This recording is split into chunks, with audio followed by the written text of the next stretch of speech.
Hi, Elizabeth. Nice to meet you. You too. Thank you for coming. No problem, thank you for having me. And you found this okay? Yes, I came by yesterday in the bus just to do a quick run around to make sure I was here in time and knew it was It's coming. a difficult place to find.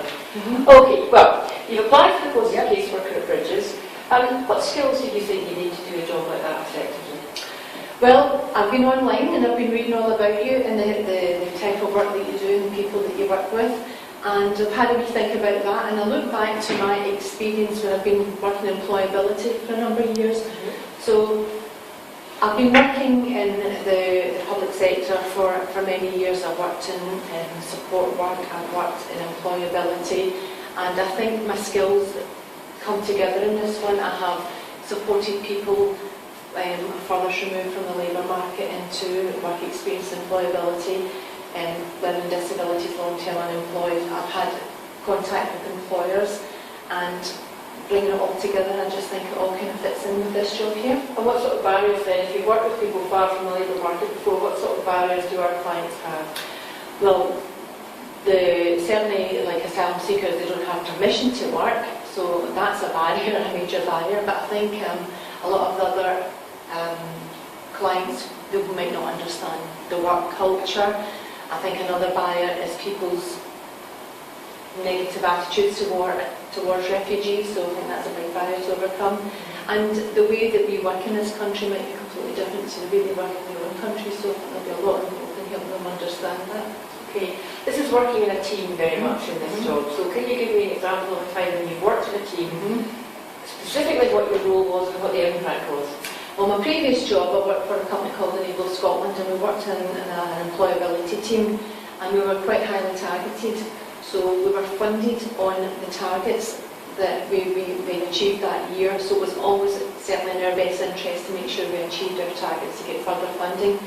But also, it was important that we all worked together to progress our clients onto where they wanted to go. So the examples of that would be that we reached our targets, we progressed our clients along, and as a team we got an awful lot of personal satisfaction seeing people move on with their life. Okay. And what about when you have to work under your own initiative, off your own back? How do you feel about that? Well, because people are people and they have different needs and different things going on in their life at different times, you have to be ready and prepared to make decisions that can affect people's lives and benefit people's lives. So I'll give you an example, if you like, that a client I've had just recently had some major family issues and it was affecting their employment.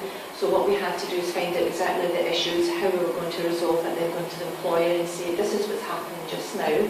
We need a little bit of time, but we'll come back and move things on, and I'll keep you informed when the situation. So the employer respond to that? He loved that. He loved the honesty of it. He gave him time to prepare to bring other people in to cover that post for that time as well. Okay. And he knew that when that person was going to come back, they would be ready to resume their job.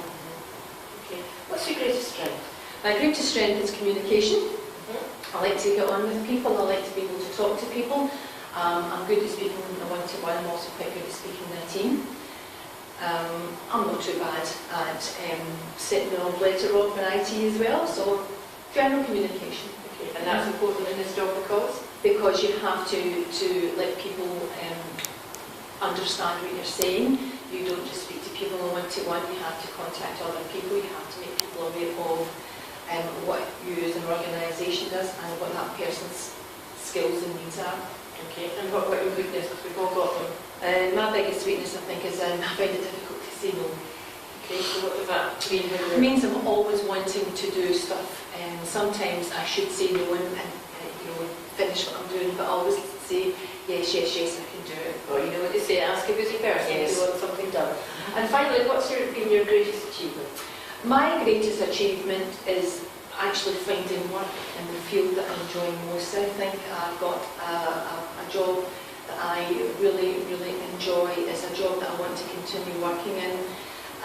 It's taken me a long time to find this niche for me, and this is where I want to be, and it's at my time in life to find out this is where I want to be for the rest of my working life. It's an important thing for me.